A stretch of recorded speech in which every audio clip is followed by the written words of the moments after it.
Good evening, everybody. Welcome to our Thursday night Ahamkara meditation program. With all my heart, with all my love, I welcome you to our program this evening. And, this satsang, this keeping the company of the truth, this is what our programs are all about. And that truth that we speak about as sat in satsang is the truth that you're the divine, that all this is the divine, that we come to a gathering like this to know that, to deepen our practices that empower us to know that. So thank you for being ones who do those practices and then walk the light of that living presence of the divine within you into your life and all that you do. So this is so important, especially at this time of darkness. These are tough times, so we want to keep that light blazing and help each other to keep that light blazing. So thank you for joining us this evening and, of course, bringing that your divine self to this program tonight. So what we do is a practice where we make use of a very simple mantra. And the mantra is just 2 syllables, ah and hum. And it's said that the breath comes in silently with an ah and goes out silently with a hum all day, all night. And that mantra, ah hum, simply means I am. I am. But it's the I am awareness. Well, that's what we read in the Old Testament of the divine God speaking from the burning bush to Moses when he asks, well, who do I say you are? I am that I am. That I am awareness. I am means simply being, pure being, all-encompassing being, all-present being. That's the ground of the truth of who we are. That's the experience of the divine within. So when we move past the mind and enter that spaciousness of simply being, that awareness is there, even without sound, even without any sense of I am. It's just pure awareness. But to give the mind a way to approach that, the infinite has taken the sound form of mantra. Mantra is known as the sound form of the divine. So that when we enter the mantra, we start to enter the infinite body of the divine. And maintaining that awareness in the background of simply being, that presence of I am, the presence of awareness. Sometimes we experience it as the presence of a witness. Witness consciousness is how it's spoken about in the Eastern traditions. But it's not the witness of the ordinary mind that's often watching as a judge. This is the witness with arms open. It's the witness that looks upon you with pure love, pure awareness, pure knowing, all accepting. Doesn't have to push anything away or cling to anything. Embraces all that presence. So that's what we're coming home to through the practices. So I said tonight, because it's the first Thursday of the month, a little bit more of a Dharma talk, talking about Dharma meaning practices and how they inform our lives. And especially at this time when things are challenging, the strength of our practices is there to support our state. The yogis, in a sense, knew that the most important thing about everyday life has to do with the state that we're in. How we act, how we react, what we bring into the world is going to be a reflection of our state. And so it was the yogis, the Buddhists, really aiming to make use of the practices to unfold what's our highest state. What's the state of knowing the infinitude of being, knowing the divine moment by moment, so that we're, in a sense, transparent to that, so that the boundless qualities of the divine can come through this mind and body. And in that way, it's often likened to as the body, almost like a jewel. But a jewel, when you set it down next to something, a pure, clear diamond, it takes on the color of whatever it's sitting next to.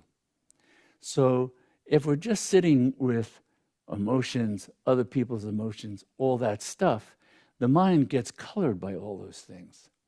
So the yoga practices and becoming established in that affinity, that closeness to the living presence of the divine that's always there within us, always fully present, blazing in our heart, in our consciousness. If we become clearer and clearer and more present with that, then the mind and our actions reflect that instead of anything else. And so that's often what's really spoken about when yogis were talking about purification. They were talking about how to clarify the mind of anything that would obstruct or deflect the pure light of that divine presence that's already here and now within everyone. So that's what the practices are aimed at. And especially in this age, what's called householder sadhana, living in the world, living in relationships, living in communities, living in, doing our work and being a part of those kinds of environments. We're affected and around so many different things. So being able to really become steady means becoming more and more grounded in that living presence that's within us. And earlier on, it was thought that householders couldn't know the divine, live the divine, become immersed and free, liberated in that sense, because of all the distractions and demands of everyday life. But as the practices evolved, and actually as the teachings evolved, it realized, no, there's no limit to the living presence of the divine. So why would there be any limit to drawing on that, knowing that at all times, at all places, regardless of what the roles are that we play in life, that we don't have to be a monk in a monastery or a hermit in a hermitage or anything like that. It's meant to be lived and experienced in everyday life. And that's also one of the callings of this age, as the Eastern traditions say, that it's living this into everyday life, all relationships, all the things that we do. But that also requires a greater deal of consciousness, of contemplation, of integration. And that's often what the practices are about as well. And there was a great sage, Patanjali, and some people know him from the Patanjali's Yoga Sutras. And the Yoga Sutras are sort of a fundamental text. They go back about 2,000 years, give or take maybe 400 years, because it was an oral tradition before that. So it's around that time they were written down and codified by Patanjali. And he had practical advice both for yogis and for householders. And one of his pieces of advice had to do with dealing with others, because that's been a part of sadhana forever. We're dealing with other people. And so he said for yoga, and this again is regarding how do we cultivate the strength and steadiness of our state, steady wisdom, right? Steady compassion. These are qualities of a state, right? That's what Buddha was talking about when he talked about that state of nirvana, that state of freedom, and the four immeasurables. These are steady, eternal, and boundless qualities of that consciousness. So as we're transforming the mind to be able to be transparent to that, we're also doing the practices that help the mind get there.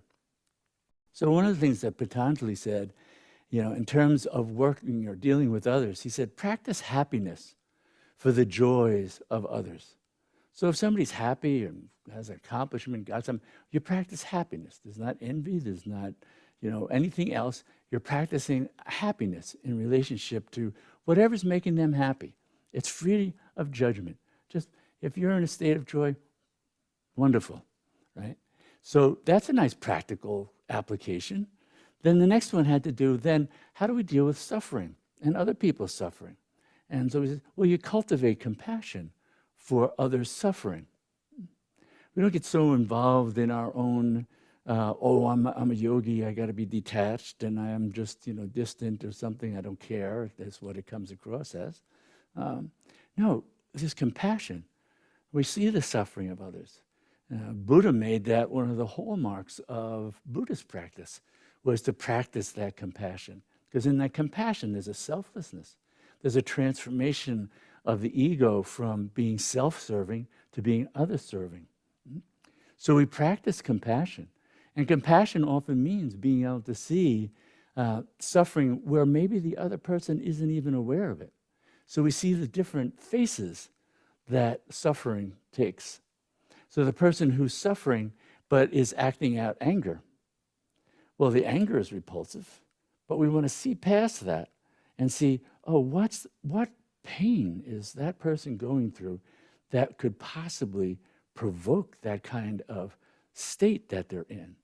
So we want to see that and look through the eyes of compassion for that. If somebody's afraid and they're acting in such fearful ways and self-protective and defensive, even aggressive ways out of fear, well, we want to deal with those things appropriately, but we also want to see through them through the eyes of compassion to see, oh, what's the pain? What's the pain that's driving that person into a state of fear and then acting out in this way that comes across so aggressive and defensive? So looking through the eyes of compassion is also a way of informing our vision with wisdom. It's a practice of wisdom that begins to inform our experience. And one of the most difficult things that Patanjali was addressing was, well, he was talking about, what do you do with people who just come across, as he said, wicked, nasty, evil, wicked. And he said, oh, well, what you do is you practice indifference, equanimity towards the wicked, so that they're not provoking reactivity in us that destroys our state, which cuts us off from the divine within and the boundless compassion, the boundless wisdom that could be informing our view. We look at them with that kind of detached indifference, still knowing that, oh, what's driving them to their wickedness is this ignorance, right? Because we see that the foundation that both Patanjali and the other Eastern traditions look at, what drives us into these states like fear, like anger, like irritability, like possessiveness. All the different things that drive us are rooted in this fundamental ignorance. It's called avidya in Eastern traditions, the Sanskrit word for that, ignorance. But they're not talking about the common ignorance that we think we didn't know how to do this, we didn't know how to do that. No, it's the ignorance that we don't know our own divine nature. This fundamental ignorance that we don't know our divine nature, and so we don't identify with it. We identify with what's the not self, the mind, the ego mind, and the vagaries of the ego mind. And we don't identify with the true self. So really the sadhana practices, chanting, meditation, sitting in stillness, silence, contemplation, they're all about being able to, one, detach from this little I, this little me, the ego mind, and be able to see now more and more through the eyes of our own divine self. That's what St. John of the Cross was referring to when he said, oh, when he was given the blessing to see through the eyes of God, he saw that God only sees himself. All there is God. That's the same thing that the Eastern mystics in the yogic and Buddhist traditions have spoken about as the infinite self or Buddha nature. That when we start to shift our consciousness from being bound by the conditioned mind, because it's conditioned to respond, to react, all these things that are on such, automaticity. That's what we were talking about a couple of weeks ago, about the mind being on autopilot in its reactivity. Stepping back from that, we begin to be able to reel it in and free it from that. Because the mind suffers in that. It's not just that we inflict suffering on others, because we also do that when we're caught in that. We're suffering ourselves. So to get free of the suffering and to prevent ourselves from inflicting suffering on others, we have to really examine all those automatic qualities of the reactive mind the impulsivity of the mind, the reactivity of the mind, and start to reel it in. That's why so many of the practices are about first calming the body and the mind. Paced breathing. The yogis figured this out thousands of years ago, though the research is current, on how much that changes the amygdala in the brain, the vagus nerve, and how that innervates the body, heart rate, cholesterol levels, all kinds of things connected to that. So as we slow and deepen the breath, as we did with the ah and the hum, we can also do with the hum and the sa. It's another 2-syllable mantra. That's I am that. But those practices then help to really transform our nervous system. And they start to decondition the mind. Because when we're sitting in silent, well, the mind is still noisy. But now, instead of reacting to even just the thoughts, we just keep letting them go, coming back to mantra and breath and just the flow of the breath. So rather than those thoughts, those memories, those feelings continuously provoking more reactions, we're now, in a sense, every time they arise, we're pairing it now with detachment, letting go, relaxed body, relaxed mind. That's how we cut that conditioned response of the mind. And it's very effective. And that's why it's used now so much in various therapeutics. It's used for peak performance training, all to set the mind free from that kind of reactivity. And as we're doing that, then we can become more and more transparent to the truth of who we are. Fundamental to the Eastern traditions was that the practices don't make you more divine. You are already completely divine. The infinitude of the divine permeates, is everything about you. Every atom in your body, every cell in your body, every throb of your heart, every breath, every thought arises as the divine from the divine. To be able to see it like that, we have to be able to look through God's eyes. For that highest nature to then come through those actions, thoughts, words, we have to move closer and closer to the divine, free of that conditioned mind. And that's what the practices empower us to do. And there's a quote from the Katha Upanishad, and the Upanishads are all, the ancient text, foundation of Vedanta and the Vedas. And the word Upanishad literally means sitting nearby. They were an oral teaching. So they were passed on from teacher to student for thousands of years before they finally got written down anywhere from 2,000, 3,000, 4,000 years ago. But the oral teachings were passed on. And one of the quotes from the Katha Upanishad, just beautiful Upanishad, all the Upanishads worth reading. So, and it says that the senses of the wise ones obey their mind. Right? The senses obey the mind. Their mind obeys the intellect. The intellect obeys the ego. Their ego obeys the self of all. This is what they mean by the conquered self, the conquered ego mind. The conquered self, the obedient ego, gives the one her unwavering attention, ever ready to fulfill the will of the divine.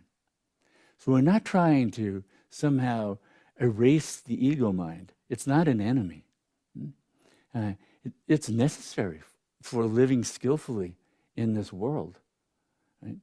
That's what gets us up in the morning to do practices. That's what then helps us to then transform this vehicle into a servant of the infinite one. So really it's about that transformation of the ego mind from it just acting on its own and saying, I can do what I want, feel whatever I want, impulse. That's often, culturally, sometimes that's thought of as an ideal. I just get to do what I feel like. I just get to do what I want. Well, what's informing what you feel like? What's informing what you want? That just means you're acting out unconsciously on old conditioned impulses. That's what the mind is caught in. And that's what the practices endeavor to set it free from, because the living presence of your infinite, unbounded self is already fully there. So its presence can be more and more fully known and lived into the world, the more the mind becomes clear. And the more it becomes clear, the more it also starts to reflect on when it goes off. It gets caught by a conditioned pattern. And then we go, oh, I can't believe I said that. I can't believe I've had these other experiences. I have this other sense of what's going on. And yet the mind still needs more training. So it takes a tremendous amount of training and self-discipline and practice. And that's where in the Shakti traditions, like of Kundalini, it's seen that Shakti is the power of the infinite, the power of consciousness to know itself. And that's what then begins to support our practices from inside. That it's not just, oh, the poor ego mind is feeling burdened by, how do I transform this? How do I turn this boat around? How do I make this change? Well, because you're empowered by grace. Right? That's what that awakening is about.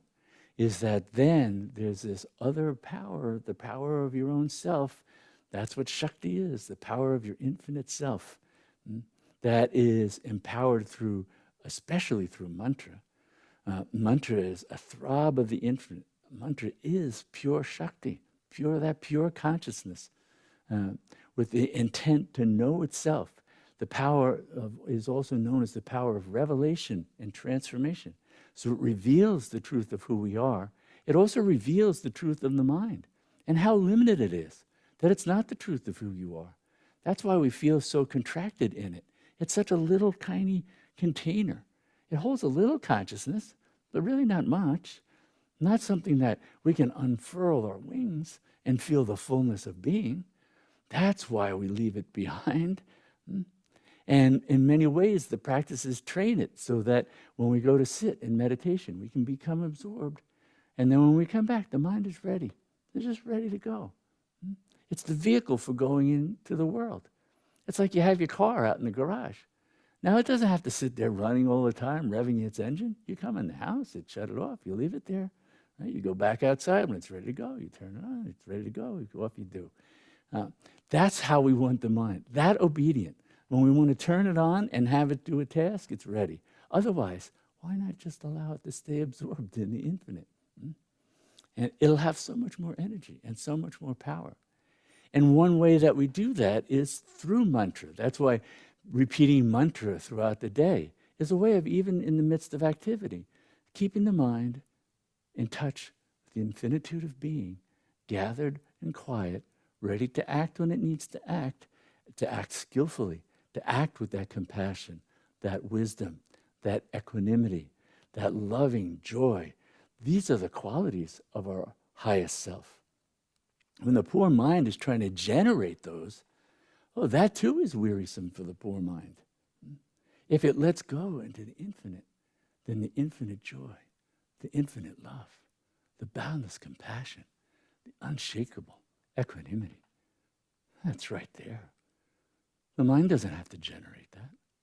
It generates a facsimile of that. It postures at those things, and it's exhausting.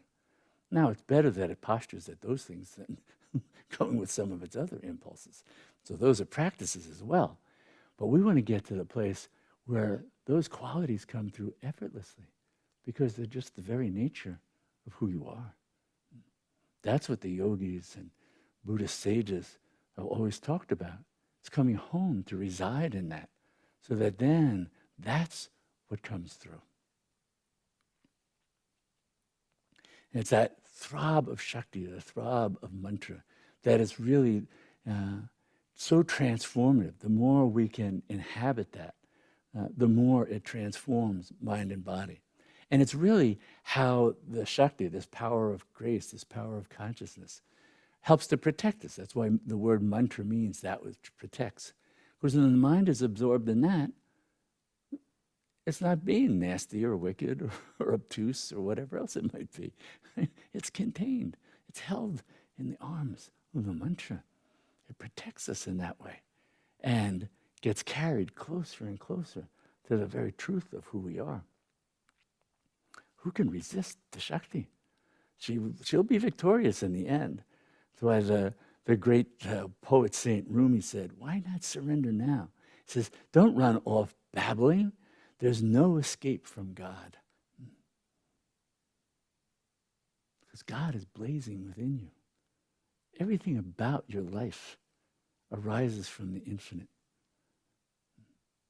Life itself is the impulse of the divine, living out, empowering forms to come into being, to be sustained, to dissolve, to let go, to come back, to return over and over.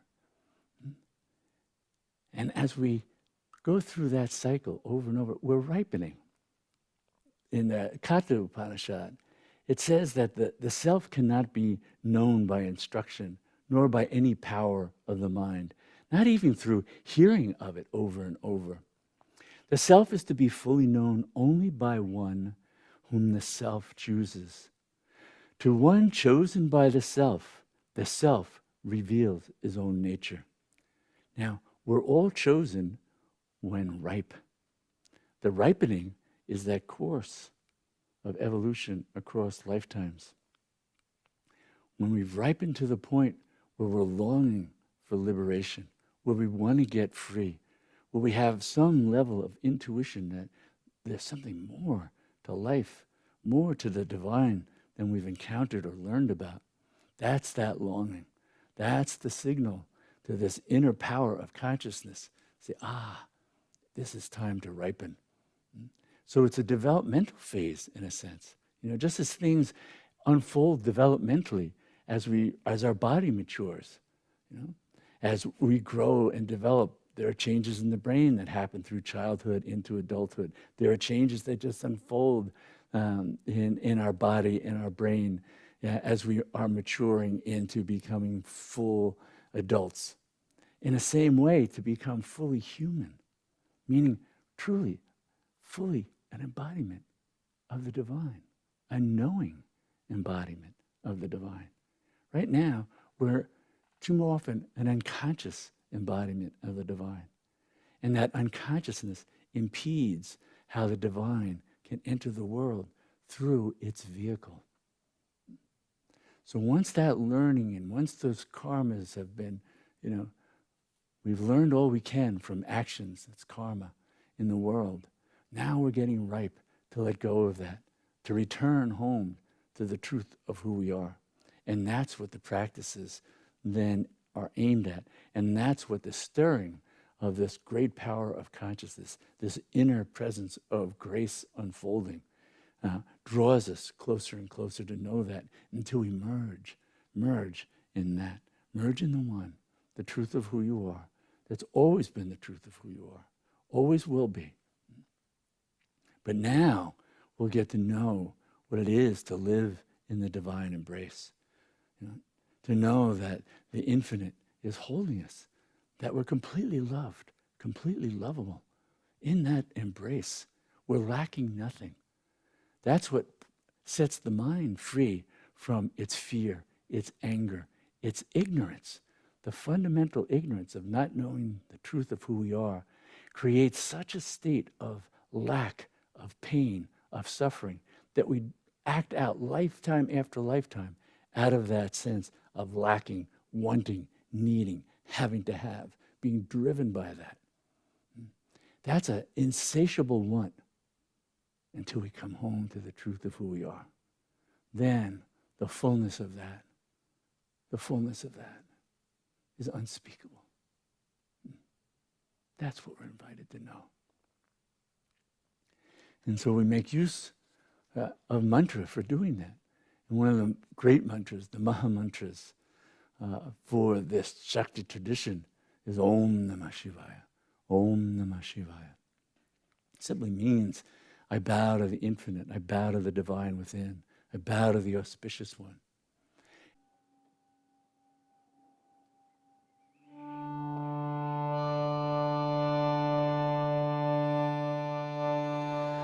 Oh.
Kali Mahan Devi Ki Jai.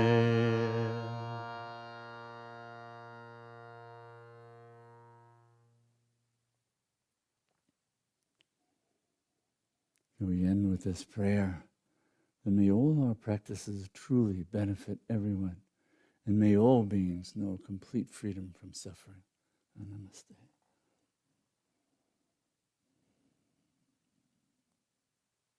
Knowing that, this is why we gather. This is why we practice. This is why we enter the stillness, to wash away the conditioned reactivity of the mind, so that the mind can then be reactive to only one, the divine. Serve only one, the divine. Live for only one, the divine. The divine that includes all, embraces all in love. We come home to that. That's what we find in that stillness, in that silence, in that presence. So inviting.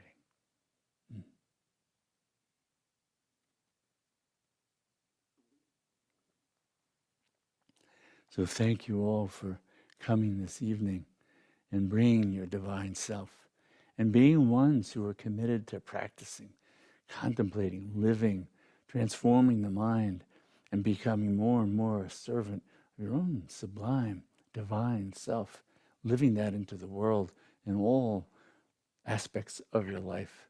And thank you. Thank you.